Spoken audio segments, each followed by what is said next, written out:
Bonjour et bienvenue dans cette vidéo du CNCH en direct de l'ESC. J'ai l'énorme plaisir d'avoir avec moi le docteur Pierre Sabouret, notre expert. Aujourd'hui, Pierre, tu es notre expert des dyslipidémies.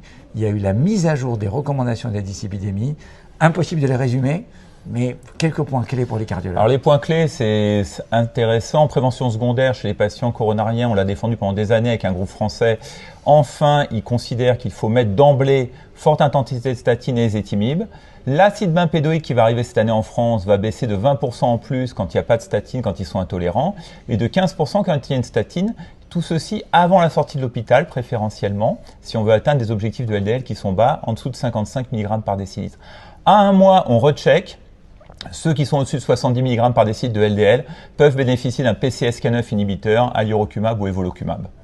L'icosapent qui n'est pas en France pour l'instant, 4 grammes par jour, étude REDUCE-IT, est indiqué en prévention secondaire chez les patients qui gardent un taux de triglycérides supérieur à 135 mg par décilitre. Donc vous voyez, ça aussi c'est une avancée. Donc j'espère qu'on aura tout ça sur le marché français très prochainement. On doit doser la lipoprotéine petit a. Voilà. Une fois dans sa vie. C'est pas modifié par les statines, ça diminue un petit peu mais pas beaucoup avec les PCSK9 inhibiteurs, mais c'est une majoration du risque cardiovasculaire qu'il faut prendre en compte, notamment en prévention primaire, mais aussi en secondaire. On attend 2 inhibiteurs spécifiques qui sont olpasiran et palacarsen, donc on verra s'ils baissent profondément la lipoprotéine petit a, oui. Est-ce qu'ils diminuent les risques cardiovasculaires, les événements cardiovasculaires? On le verra avec les études de phase 3 en cours. Alors, prévention primaire, là... Prévention primaire, beaucoup plus complexe. Donc, François Mac, qui a dirigé le groupe, est assez conservateur. Donc lui, il est vraiment fan du score 2, score OP, All Patients. Alors bien sûr, ce score 2 est une avancée et ça peut être pratique en clinique et en ville. La problématique, c'est que ça peut passer à côté de patients à risque, c'est-à-dire notamment des jeunes qui auraient des antécédents cardiovasculaires, les femmes qui ont eu des complications du péripartum ou des ovaires polykystiques, et notamment aussi les patients qui ont une maladie inflammatoire chronique.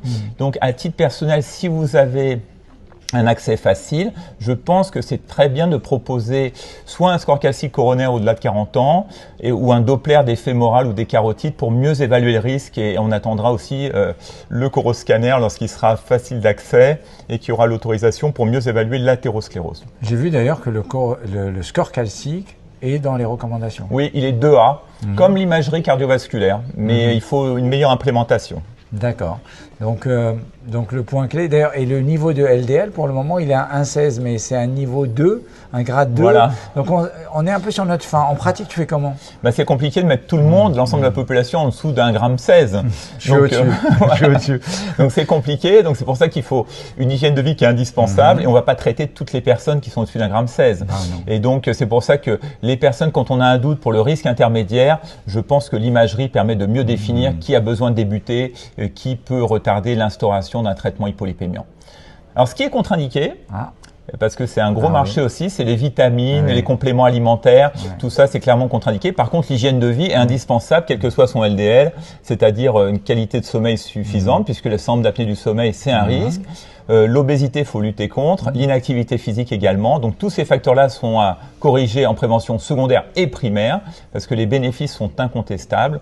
Donc voilà une approche globale. Ils ont des bénéfices, mais ils ne réduisent pas de manière significative le LDL. Voilà, exactement. C'est le principe de l'alimentation. Voilà, faut pas espérer réduire de façon importante le LDL cholestérol. Par contre, les bénéfices cardiovasculaires de la marche à pied rapide sont là.